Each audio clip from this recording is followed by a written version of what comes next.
What's going on, everybody? It's Stas here. Welcome back to another video. So 2021 is here. 2020 is officially in the history books, and let's be honest, most of us, if not all of us, are excited about that, right? We're excited to start this new year with new ambitions, new goals, new milestones to be hit, and I'll be honest, I'm one of those people. I'm excited to kick 2021's you know what. And as I've been looking back to 2020, reflecting, thinking back on the year, I compiled a list. You guys saw in the title, 3 lessons that anybody can take, whether you're an intermediate trader, investor in the stock market, advanced, whether you're a beginner. I compiled a list, 3 lessons to take from the 2020 stock market, the whole year of the stock market that we witnessed, experienced in 2020. So that's this video. If you guys find value, hit the like button, subscribe to the channel, get some free stocks from WeBull down below, join the Strive Smart Discord chat and Facebook group, and maybe get yourself $10 from Coinbase if you want $10 of Bitcoin. All of those are linked down below. So let's take a look here. On ThinkOrSwim, we can see the S&P 500 had one heck of a year. We started off the year pretty nicely, and going back even before that, on the 3-year chart, you can see it. We were pretty much steady sailing, smooth coasting, right? All throughout 2019, we saw the markets do pretty well. And we started off the year pretty lofty. A lot of people were like, the markets are a bit lofty. We need to see a drop. And then we got the CV, right? And the CV, the lockdowns, the effect on the economy, that completely destroyed the stock market, right? We started off nice in 2020. January was nice. February, for the most part, was nice. And then we got that massive drop in the middle towards the end of February that lasted all throughout, for the most part, of March. And April is when we got the recovery. So we got a big drop, right? In February, March, we got a massive drop. S&P fell 35%. And now that 2020 just wrapped up, we can look back and see what happened. We can see it dropped 35%, but it's also recovered much more than that. It's up over 40%. Not much more than that, but it's up 40% from that low from back in March to where it is today. And again, I want to go over 3 lessons that we can take from this. Now that we see what happened in 2020, we experienced all the craziness, all the fear, all the uncertainty, which caused this big drop here. We can reflect and talk about it, right? So lesson number 1 is don't jump off track. And this is massive, guys. Whether you're an advanced, intermediate, beginner, don't jump off track, right?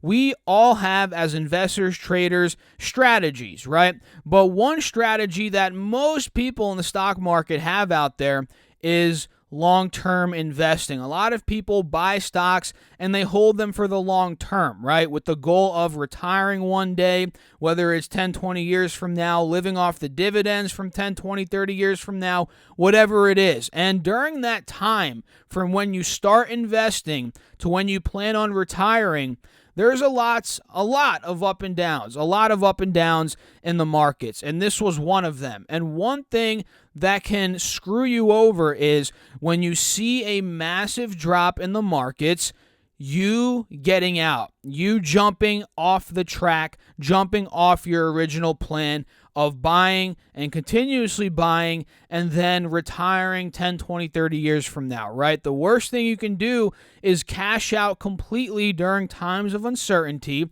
and sell out of everything and wait to see when things settle down. Wait to see when the markets bottom and then start to rally back up. Because the truth is, you don't know when the markets are going to bottom, right? Why would you jump ship when you can just hold through the storm and maybe add more shares? So lesson number 1 to everybody out there, and I know a lot of people got scared and they panicked out on this drop, and you got to understand, you must stay the course, right? The wealth that's been built in this world, there's a lot of ways to build wealth, but a lot of millionaires, let's put it this way, have come about from the stock market, and the best time to buy is during times of crisis, right? During times where people are fearful and the markets are going down. And especially in today's day and age, just a little bit off topic, but with the monetary stimulus, with all the money printing, and a lot of people back during that crash, they understood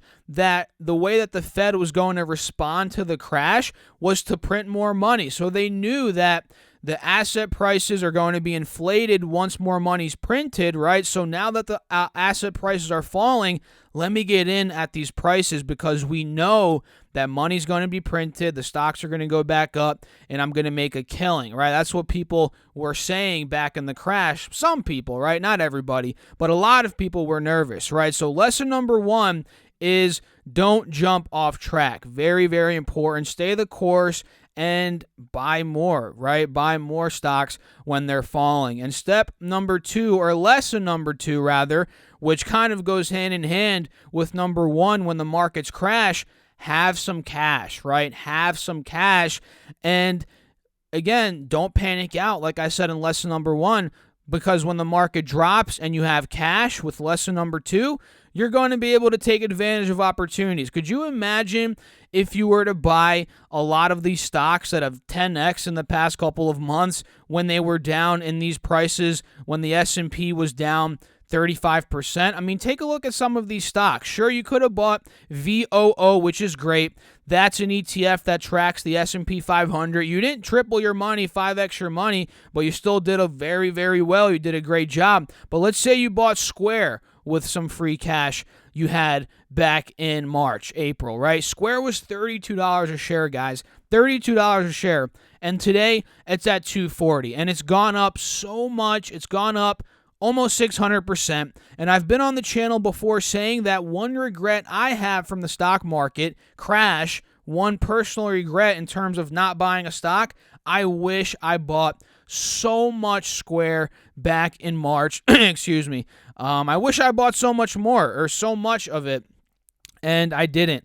And now it's gone up a ton, right? So that's what you miss out on. If you don't have cash, you're not going to be able to buy, whether it's index funds, ETFs, or individual growth stocks that have gotten hit a lot worse than the markets as a whole. I mean, take a look, guys. Square was at $85-90 before the crash, and it got down to 30. So it went down about 60%, while the market's S&P went down 35%. So you get the point. A lot of these growth stocks, they go down much more in a crash than the markets in general.